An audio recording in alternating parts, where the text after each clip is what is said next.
Huh? Imai, come here. Imai, come here. Come here, Imai. All right. Come here, Imai. All right. So, turn around. Everything in Hollywood begins with an idea. Everything is based on ideas. Ideas are the most important and most valuable thing in the world of creativity, in the world of STEM, technology, apps, whatever else. Ideas are the most important thing. Ideas move the world. Without an idea, you don't have Snapchats. You don't have whatever.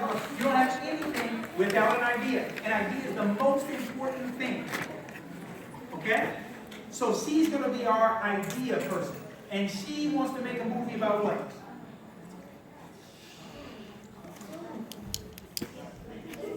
About sports, okay? So come over here. You're going to be the writer, and you have the idea to make a movie about sports. So she has an idea to make a movie about sports, and the first thing she may want to do is go and get a director. Now, is there anybody here who says, I'm really, I got a lot of leadership, I can kind of command the room, I can get people to do what I want them to do? Right here. What's your name? Cameron, come over here. Alright? So, the writer and the director. So the writer has the idea. The writer has the idea. Excuse me, you got it. The writer has the idea. The director's job is to make the idea into what you see on the screen or what you see on television. That's their job. The writer gives the script to the director and says, I pray that you do what you want. The parents say you got to give up something? They do that. So you two are together. But who's the person who wants to be a big money person? Big money. Come on over here, right? Come on over here. Tell everybody your name, young lady. Tell everybody your name. All right, so the writer is going to be what we call a producer. A producer is the person who puts the money behind something and makes sure it happens. The producer can fire the director, and the producer can tell the writer, excuse me, we're not going to do that. Why? Because it's my money. All right? Now the producer says it's my money, but it may not really be their money. Is there anybody else who wants to be a big money person? All right. Young lady, what's your name? Felicity. Come on up here, Felicity. And what is your name right here? Jamila. Come on up. Felicity and Jamila. All right, come here. So you two are going to stand right over here by Mariah, and you're going to stand behind her. Because every producer has to have access to money, finances. The producer really doesn't have the money. The producer has the ability to get the money. That's their job, is to always have relationships with money people. Okay? So next up, we got a team here, but this is nothing yet. Who's an artsy person? An art person? Who? Let me see. Wait. Young lady, what's your name? Vivian. Come on over here, Vivian. Come on over here. So let's say we got some money together, we got a script together, we got a producer together, we got a director together, but there's going to be some conversations between the director, the producer, and this person about what's the look going to be of the film. What are we going to make it look like? You see what I mean? And the art director is going to say, here's a bunch of different examples of movies about sports that had different kinds of looks. They're called an art director. They can get this, what it's going to look like. But I need another person who likes artsy stuff. Let me see. Young lady, do you like artsy stuff? Come here. What's your name? What's your name? Isis. We got some names up here, all right. So Isis, come here. Isis is going to be what we call a cinematographer. You guys know what a cinematographer is? It's what you call the cameraman. But we're going, we got to make, okay, all right? So the cinematographer is the person who makes, there's an art director that says what the look should be, but the cinematographer, it's not just a cameraman, that's the person who understands lenses and light so well that they can, you guys ever know when you look at one thing, it looks a certain way, and another thing, it looks another way, and some videos you look at, you're like, what's that look? That's the cinematographer. All right? Now we haven't even gotten to, he said the actors, because the first thing you guys might think about is the actors. There's all kinds of other jobs outside the actors, okay? So, we got a cinematographer. I need two people. You two right here. Come up here. So, you're going to be, come here. You're going to be the sound designer, and you're going to be the lighting coordinator. Don't Just like photography is all based on light. A camera captures light. Bad lighting will tear up whatever you think you're making. Lisa, raise your hand right here. There's a filmmaker back there. Well, you get some bad lighting, you shot something, you thought it was going to be great, the lighting was terrible, you might as well throw it all away because it's just not going to happen. It just isn't. So the lighting person, it's a very big deal to light the things correctly. All these lights, you guys, some sets, I mean, in big sets, I mean, there's thousands of lights being used because they're lighting up a freeway entrance to shoot a scene with a car chase in the middle of the night. And they've got so many lights, just trucks lining up, and all they have is lights in. Okay? So we have the lighting director. Then we got our sound designer. Going back to, you can shoot a whole bunch of stuff, and if the sound, the mics and stuff weren't good, and you didn't capture the sound correctly, you might as well throw it away. Because it sounds like dirt. You can catch other things on the sound. You guys, sometimes I've been shooting, and the sound director will like to stop. I go, what do you mean stop? I can hear an airplane flying over. I can't hear it, but because he has these special earphones that really pick up everything, it's like you'll hear it when we get into the studio, we get to what we call post-production. So sound is very, very important, okay? Now, let's say we're shooting this movie about sports. Where are we going to shoot it at? You say outside. You said a stadium. Come here, you two. Come here. You said outside. You said at a stadium, right? Okay. You guys are location supervisors. There's a whole industry in Hollywood just figuring out where you're going to shoot a movie, getting all the permits together so that you can shoot the movie, making sure you have the insurance. This is a big job. How do you think they shut down the middle of LA to be able to shoot some car chase scene? The person has to figure out all those different things. That's a hugely important job. And if you know how to do it well, you can make a person who has a little bit of a budget stretch their budget, and if you get a big budget, you can really make something look great. Okay? Next up, let's say, let's get to young lady right here. What's your name? Malika. Come on up here. So Malika is going to be our lead actress. Come here, Malika. You're going to be the lead actress, and in this story, it's going to be about women's basketball, okay? And you're going to be the lead actress, and in most films, people have a love interest. You guys know, even an action film, they make them have a love interest, right? If you be a whore, they got a love interest. Young man, come on up here. Come on up here. Come on up here. All right, you are going to be the love interest. All right. All right. Ralph. All right. Ralph is going to be the love interest of Malika. All right. You guys ever notice that on every film, even in the Oscars, they have a lead actor and actress, and then they have what's called a supporting actor and actress. So who else wants to be an actress? You want to be an actress? Come on up here, young lady. What's your name? Ma'am?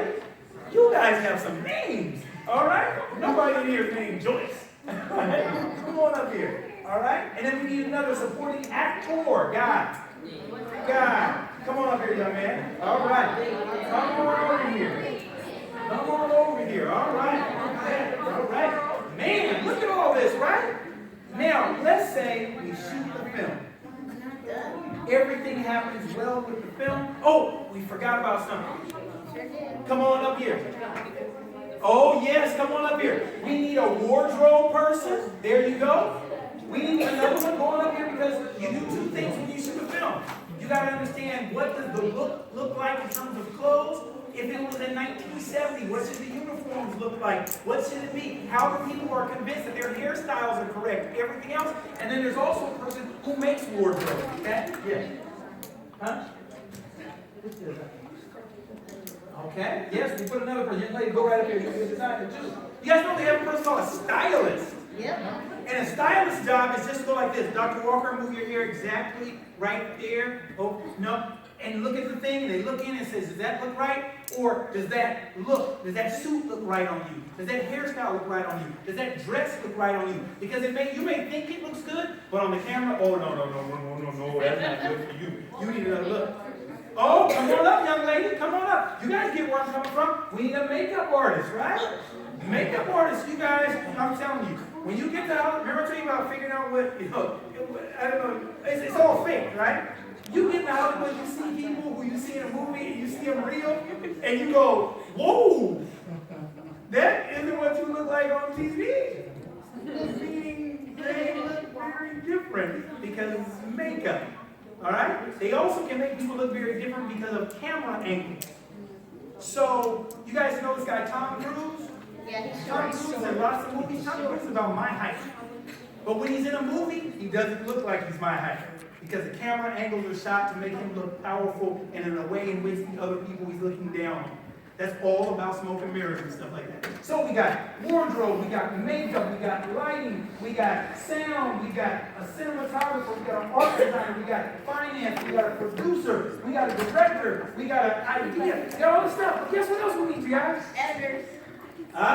So this is all about shooting the film, which is what we call production. And now films go, after they shoot everything, they go into something called post-production. Because they shoot a bunch. If you see a 2-hour film, they've probably shot 40 hours worth of stuff, 60 hours worth of stuff, shot one scene over and over and over again to get the right shot. No, you didn't do it right. Shoot it again, shoot it again. And sooner or later, somebody's got to make sense of all that stuff. Wait, I forgot somebody. Come here, young man. Come up here. You're going to be what we call a script supervisor.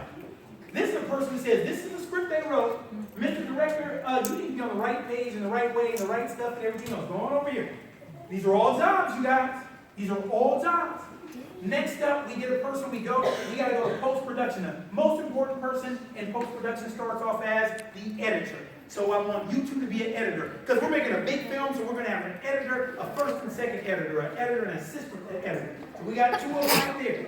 Because one editor can't do all this stuff. I'm just telling you, it's not happening. So, we got an editor. But now, guess what? You guys ever see a movie, and in the movie, there's like a door that opens and closes? Or there's a horse, and they gallop in the movie? Well, usually the camera didn't catch that for real. They have, afterwards, in post-production, a thing called a Foley artist. Now, Foley artist adds sounds that are missing from the film. So for the door that opened and closed, they have the film going, and they just have somebody up here opening and closing the door with a mic on it to get that sound. Click, click. Or you're in a movie and it's supposed to be really, really quiet, right? And it's supposed to be squeaky when they walk. When the actor's walking, it's not really squeaky. But the Foley artist puts that sound, squeak, squeak, squeak, squeak in. Water dripping. The camera can't catch that sound. The Foley artist makes that sound. Yes. What are you going to say? You want what? He wants to be the Foley artist. You want to be a Foley? Come on. All right. Good stuff. And you guys know, it's so funny. It's really an artist. Because they just have this little thing called a little pit. It's maybe about 8 by 8 little thing under the ground. And they've got all kinds of stuff. The Foley artist just pulls out stuff. They got maracas. They got all kinds of stuff to make sounds with.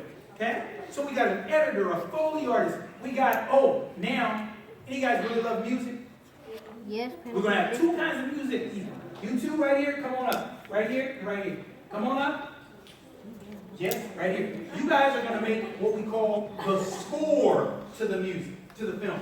The score is the big picture orchestrated music. Intense. Shock. All that stuff. That's the person who's doing the score. But you guys ever go to a movie and then afterwards there's all these hot songs that be on the radio after, and everybody's like, that's the movie, that's the music from that? That's the soundtrack. So let's get you two right here, come up over here, you guys are doing the soundtrack. Which is you're trying to make music that's going to be on the charts because it's going to give some stuff to the music. We're still adding jobs, right? You guys ever notice when the film's over, all the credits they have, those are all people who have a job. Every single one of those things are people who have a job. Okay? We're not even close. So then let's go from there. We've got this, and let's say we get the movie made. We got it edited, the sound is correct and everything else. Let's say we got it together. It looks good, everybody feels good. Now, how do you find out about the movie? Advertising. What? Advertising, right? So we're going to have a design team. You two right here, you're going to come up with what we call the campaign. What's the movie going to be? How are we going to kind of do this movie? What are we going to say is the buzzwords? Come on. To let people know this is a hot movie or whatever else, right? You guys know you watch a trailer, right, at the movies, and it's trying to get you to go for it. And then we'll get 2 more right here. Right here. You two, come here. All right? So there's the trailers, there's all that stuff, but you guys are like, you guys are really ad people. You're going to do some good stuff. You're going to get some corporate sponsors to jump in here. You're going to get some other stuff to work out. You're going to keep pushing that movie. You're going to now, let's say you two, come up here. You guys are going to be public relations. Everybody knows the movie's going to start. The actor and the actress have been ready to do this thing, and you're going to arrange for them to have interviews with different people, to be on different television shows, to be on Oprah, to do all the rest of that stuff so that everybody can hear about the movie. That's called a public relations person, okay? Now, we're going to have another person. You two, come here. Right here, you two. Your sole job is you're an ad person. You're going to buy advertising. You're going to say, this is going to be on during the Super Bowl. This is going to be on during whatever else. Those are all jobs. All right? Hey, we have you two right here. Come on up here. I forgot this once again, so let's just say managers for all these people. So many of these people have a manager or an agent and everything else. But that's how the actor even gets the job. That's how the cinematographer gets the job. That's how somebody else, because somebody else works as an agent in between them to get them jobs. Matter of fact, give me two other people. You guys gonna be artist representatives, just the same, right here. Your job is that when this movie's over, you need another movie, right? So your person, while this movie's coming out, is still trying to get you jobs for the next movie. Yes. We already had the makeup, the hairstylist. Hey, come on, you too. Well, all right, come on up. You're gonna be the hairstylist. All right. You got what you need? You want to be a hairstylist? We need more than one. This is a big movie. Come on up, girl. Shoot. You're gonna be one hairstylist thing. All right. Now look at all this, right? Right? What else you need? What did you say?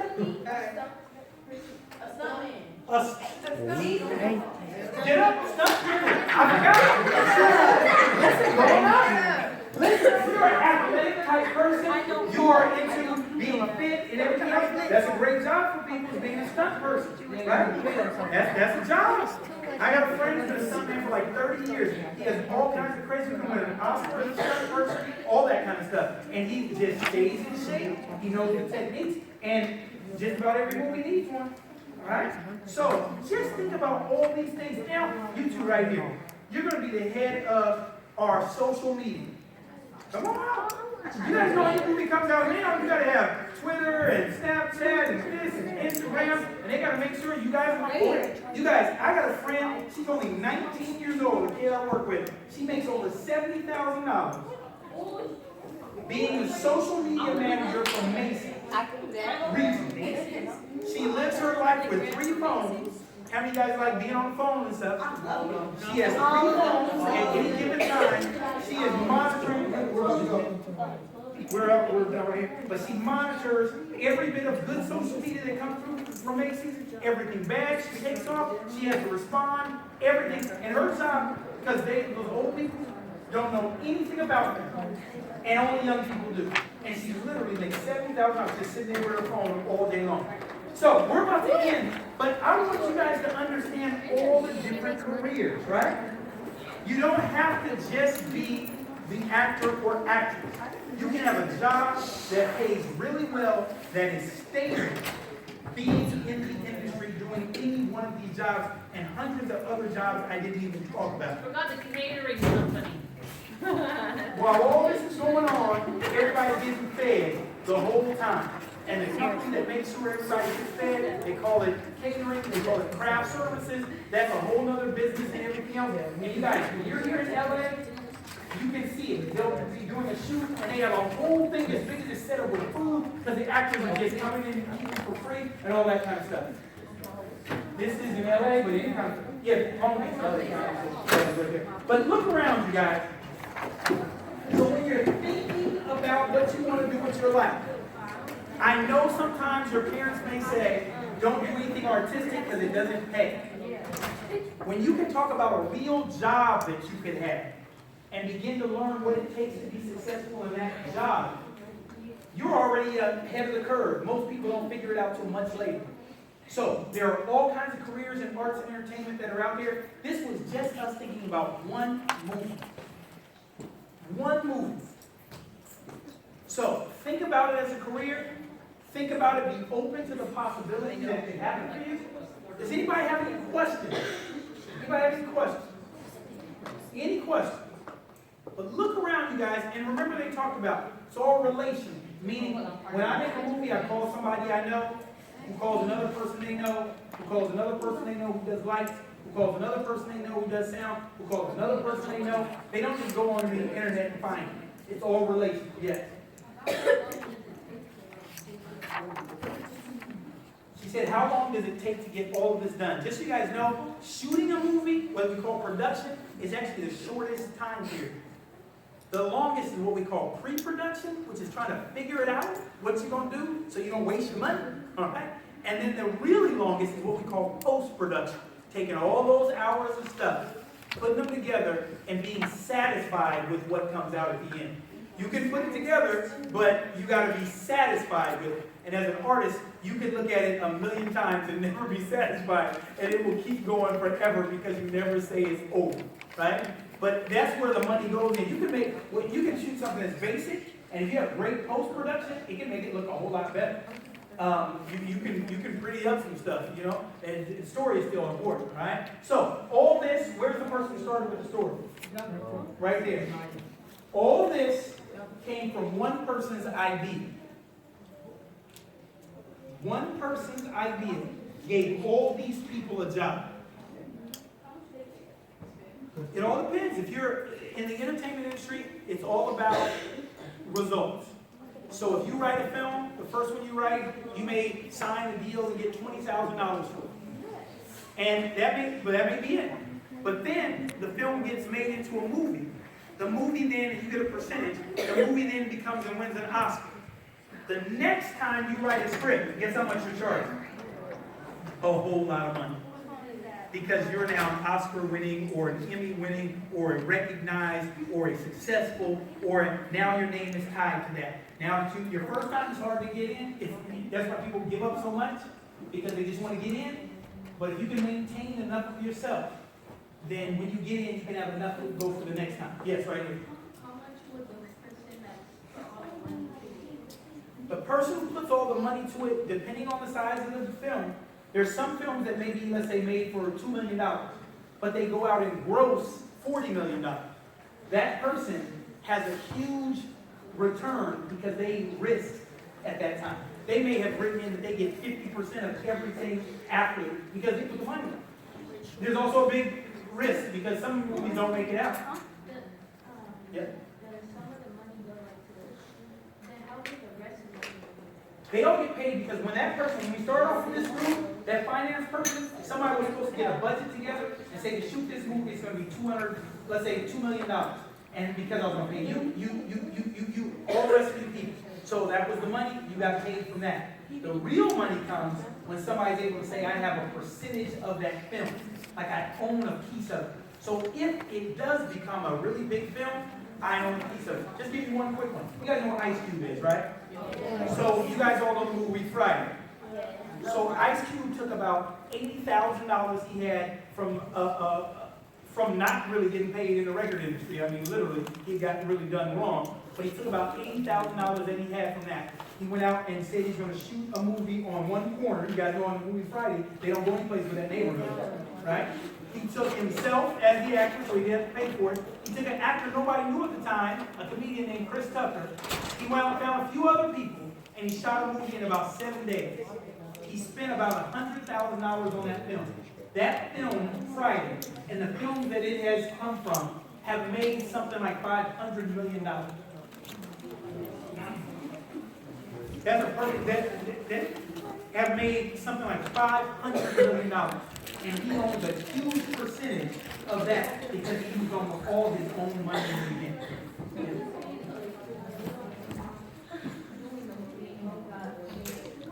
Because all of you love it. And all of you went to see the movie, and nobody thought the movie was going to be big. It only opened in a few theaters. Then everybody started watching it. Then they thought it was only a black movie, and they realized the blacks, Latinos, Asians, whites, everybody loves the movie. Everybody knows his character, right? It can happen.